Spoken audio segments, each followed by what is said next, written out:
ഇപ്പോൾ ആതുര സേവനം എന്നത് മനുഷ്യത്വത്തിന്റെ ഒരു രീതിയാണ്. മുമ്പത്തെ ഡോക്ടർമാരൊക്കെ ആ രീതിയിലുള്ള ഒരു രീതിയായിരുന്നു. ശസ്ത്രക്രിയ ഡയറ്റ് കൊടുക്കുന്നുണ്ടെങ്കിൽ ചിലപ്പോൾ 2-3 മാസങ്ങൾ കഴിഞ്ഞാലാണ് അത് കൊടുക്കുക. ഞാനിവിടെ ഒരു വീഡിയോ കാണിക്കുന്നുണ്ട്. ആ വീഡിയോ കണ്ടതിന് ശേഷം നമുക്ക് അതിനെക്കുറിച്ച് സംസാരിക്കാം.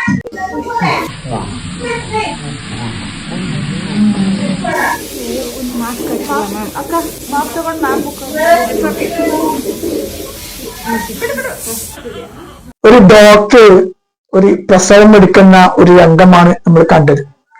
ആ പ്രസവം എടുക്കുന്ന സമയത്ത് അതിൽ നിന്നുണ്ടാകുന്ന ഒരു വെള്ളം ആ ഡോക്ടറുടെ മുഖത്ത് എവിടെയാണ് തെറിക്കുന്നത് എന്നുള്ള കാര്യം നമുക്ക് മനസ്സിലാക്കിയെടുക്കുന്നില്ലേ. അപ്പോൾ മറ്റൊരു സിസ്റ്റർ അദ്ദേഹം അത് കടലാസ് കൊണ്ട് ഒപ്പിയെടുക്കുന്നു. ഡോക്ടർമാരുടെ സാഹസികതയെ കുറിച്ചിട്ടാണ്, ഡോക്ടർമാരുടെ ജീവിതത്തെ കുറിച്ചിട്ടാണ് നമ്മൾ പലപ്പോഴും വിധിക്കുക.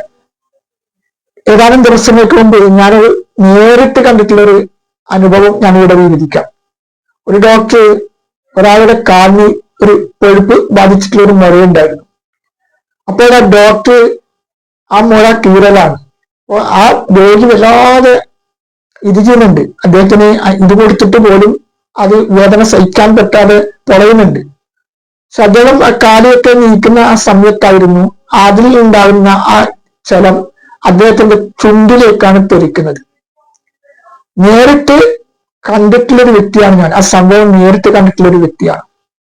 അപ്പോൾ അദ്ദേഹം ആ ചുണ്ടിന്, അതായത് ഇതാകുന്ന സമയത്ത് അത് മാറിപ്പോകുമെന്നുള്ള രീതിയിലേക്ക് അദ്ദേഹം എന്ത് ചെയ്യുന്നത് വെച്ചാൽ ഈ ഷർട്ടിന്റെ ഇതുകൊണ്ട് ആ ചുണ്ടിന്റെ ഇത് തുടച്ചെടുക്കുന്നു. ഇതാണ് ഡോക്ടർമാരുടെ ഒരു രീതി. പലപ്പോഴും അറപ്പോടുകൂടി, വെറുപ്പോടുകൂടി നോക്കിക്കാണേണ്ട പല കാര്യങ്ങൾ പോലും ഡോക്ടർമാർ വളരെ ലാഘവത്തോടുകൂടി വളരെ നല്ല രീതിയിൽ കൈകാര്യം ചെയ്യുന്നു. മനുഷ്യ ശരീരത്തിന്റെ എന്തൊരു ഇതായിട്ടുള്ള കാര്യമായാലും അതൊക്കെ വളരെ ഒരു ഇതായിട്ടാണ് ഡോക്ടർമാരുടെ ഒരു പരിചരണം.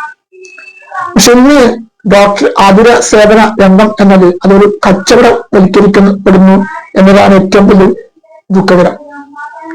മുമ്പൊക്കെ ഡോക്ടറാണെങ്കിൽ ആ ഡോക്ടറുടെ ഒരു ഇതില് പല രോഗങ്ങളും കണ്ടെത്താൻ സാധിക്കും. ഇന്ന് ആധുനിക സൗകര്യങ്ങളുള്ള ഇതാണ്. അതായത് ആവശ്യത്തിനും അനാവശ്യത്തിനും ഒക്കെ ടെസ്റ്റുകളാണ്. മുമ്പൊക്കെ ഒരു ഡോക്ടർ രോഗം നിർണ്ണയിക്കുന്നത് അദ്ദേഹത്തിന്റെ കൈപ്പുണ്യത്തിന്റെ രീതിയാണ്. ഒന്നിക്കൽ അവിടെ തൊട്ടു നോക്കുകയോ അല്ലെങ്കിൽ മറ്റുള്ളൊരു രോഗത്തിന്റെ ലക്ഷണങ്ങൾ നോക്കിയിട്ടായിരിക്കും അദ്ദേഹം ആ രോഗത്തെ നിർണ്ണയിക്കുക. പക്ഷെ ഇന്നത്തെ ഇതില് പല ഡോക്ടർമാരും ചെയ്യുന്ന കാര്യം വെച്ചാൽ നമ്മൾക്ക് ഒരു ചെറിയൊരു വയറുവേദന ആയി പോയി കഴിഞ്ഞാൽ തന്നെ അദ്ദേഹം ആദ്യം ആവശ്യപ്പെടാൻ ഒന്ന് സ്കാൻ ചെയ്യാനാണ്. അത് UCG സ്കാനിങ്, അൾട്രാസൗണ്ട് സ്കാൻ ചെയ്യാൻ പറയും.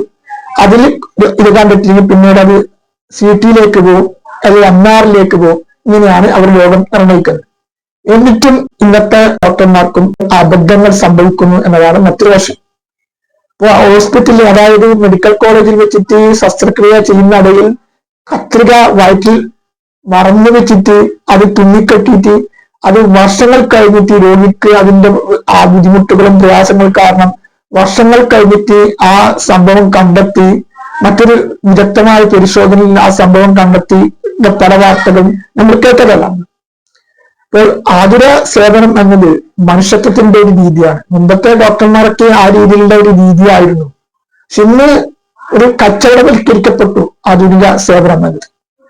അതായത് കാശുള്ളവർക്ക് മാത്രം ചികിത്സിക്കാൻ പറ്റുന്ന ഒരു സിറ്റുവേഷനിലേക്ക് എത്തിപ്പെടുന്നു എന്നതാണ് ഏറ്റവും വലിയൊരു ദുഃഖകരം.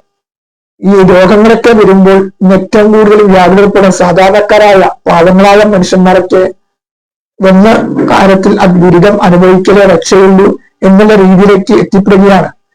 സർക്കാർ ഹോസ്പിറ്റലിൽ പല സംവിധാനങ്ങൾ ഉണ്ടെങ്കിൽ തന്നെ സ്വകാര്യ ആശുപത്രിയിൽ കടപിടിക്കുന്ന രീതിയിലുള്ള സംവിധാനങ്ങൾ സർക്കാർ ഹോസ്പിറ്റലിൽ ഇല്ല. അതുകൊണ്ട് തന്നെ മിക്കവരും സ്വകാര്യ ഹോസ്പിറ്റലിലേക്കാണ് ആശ്രയിക്കുന്നത്. ഇപ്പോൾ സർക്കാർ ഹോസ്പിറ്റലിലെ ഒരു ശസ്ത്രക്രിയ ഡയറ്റ് കൊടുക്കുന്നുണ്ടെങ്കിൽ ചിലപ്പോൾ 2-3 മാസങ്ങൾ കഴിഞ്ഞാലാണ് അത് കൊടുക്കുക. പക്ഷെ സ്വകാര്യ ഹോസ്പിറ്റലിലേക്ക് പോകുമ്പോൾ ആ സ്പോട്ടിൽ തന്നെ 1-2 ദിവസം കൊണ്ട് ഡയറ്റ് കിട്ടുന്നു, ഓപ്പറേഷൻ ചെയ്യുന്നു. പക്ഷെ ഈ ഭീമമായ സംഖ്യയാണ് ആ ഫീസ്, ഓപ്പറേഷത്തിന് വേണ്ടുന്ന ചെലവുകൾ. അതൊക്കെ വെച്ച് നോക്കുമ്പോൾ ഒരു സാധാരണക്കാരെ സംബന്ധിച്ചിടത്തോളം, നിത്യ വരുമാന ജീവിതത്തിന് വേണ്ടി കഴിയുന്ന ആൾക്കാരെ സംബന്ധിച്ചിടത്തോളം അത് കാണാൻ പറ്റാത്ത ഒരു അവസ്ഥയിലേക്കാണ് പോകുന്നത്. ഇപ്പോൾ വലിയ വലിയ സൂപ്പർ സ്പെഷ്യാലിറ്റി ഹോസ്പിറ്റലുകളൊക്കെ അമേരിക്കൻ കമ്പനികൾ ഏറ്റെടുത്തിരിക്കുകയാണല്ലോ. അപ്പോ ഇൻഷുറൻസിന്റെ രീതിയിലേക്കാണ്, അതായത് ഡോളർ അനുപാതമായിട്ടുള്ള ഒരു കാശിന്റെ രീതിയിലേക്ക് അവിടുത്തെ പീസ് സംവിധാനം വരുന്നു. ഇപ്പൊ ഏകദേശം അമേരിക്കയിലെ കാശ് ഇപ്പോ $1 ഡോളർ എന്ന് പറയുമ്പോൾ 90 രൂപയാണ് നമ്മൾ ഇന്ത്യൻ പൈസ വെച്ച് നോക്കുമ്പോൾ. അപ്പൊ ഈ ഇന്ത്യൻ പൈസ വെച്ച് നോക്കുമ്പോൾ അവിടുത്തെ $1, ഇവിടുത്തെ 90 രൂപ, അങ്ങനെ വെച്ച് നോക്കുന്ന രീതിയിലേക്ക്, അതായത് ആ അനുപാതത്തിലേക്കാണ് ഇവിടുത്തെ ചികിത്സാ ചെലവുകൾ ഇനി വരാൻ പോകുന്നത് എന്നതാണ് പറഞ്ഞു കേട്ടത്. അത് എത്രത്തോളം വാസ്തവമുണ്ടെന്നുള്ള അറിയുന്നില്ല. ഇപ്പൊ ഇൻഷുറൻസ് ഉള്ളവർക്കൊക്കെയാണ് ഇതുപോലുള്ള ആശുപത്രികളിലൊക്കെ ചികിത്സാ സൗകര്യമുള്ളൂ. സാധാരണക്കാരെ സംബന്ധിച്ചിടത്തോളം അത്തരം ഹോസ്പിറ്റലുകളിൽ നിന്നും പോയിട്ട് ചികിത്സിക്കാൻ പറ്റാത്ത ഒരു സിറ്റുവേഷനാണ് ഇനി വരാൻ പോകുന്നത് എന്നതൊക്കെയാണ് ഇപ്പൊ പറഞ്ഞു കേട്ടത്. ഏതായാലും സർവശക്തനായ അള്ളാഹു നമ്മുടെ എല്ലാവരുടെയും അസുഖങ്ങളെ മാറ്റട്ടെ.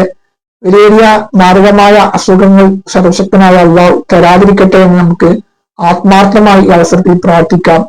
ഇതുപോലെയുള്ള സ്വന്തം സ്ഥാനത്തിന്റെ രീതിയിൽ രോഗികളെ പരിചരിക്കുന്ന എത്രയോ നല്ലവരായ ഡോക്ടർമാർ നമ്മൾ സമൂഹത്തിലുണ്ട്.